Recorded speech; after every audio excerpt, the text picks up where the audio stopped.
Salah satu warga Kota Makassar terinfeksi cacar monyet telah dilakukan penanganan di Rumah Sakit Labuang Baji, Kota Makassar sejak tanggal 22 Agustus 2022 kemarin.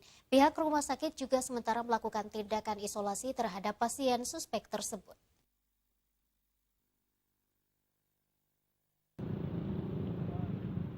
Awalnya pasien terduga terinfeksi cacar monyet melakukan pemeriksaan di bagian interna Rumah Sakit Labuang Baji, Jalan Ratulangi, Kota Makassar, Senin lalu.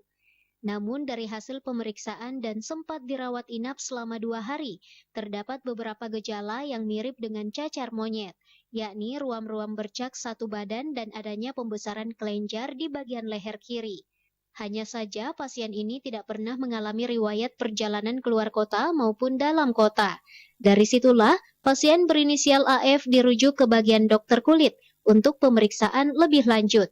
Pihak rumah sakit sementara melakukan isolasi terhadap pasien suspek. Berapa ini Pak yang terdeteksi Pak? Ini sebenarnya baru suspek ada, jadi dicurigai monkeypox yang masuk kemarin 2 hari terakhir dok ya, masuk di sini di Rumah Sakit Labuang Baji diperiksa oleh dokter interna, baru dirujuk ke kulit karena ciri-cirinya hampir sama. Jadi dia demam tinggi dulu 1-2 hari, terus muncul ruam-ruam di muka, terus sampai di satu badan sekarang. Terus gejalanya hampir sama dengan cacar monyet karena ada pembesaran kelenjar sebelah kiri. Tapi riwayat ini orang tidak ada riwayat pernah perjalanan baik luar maupun dalam.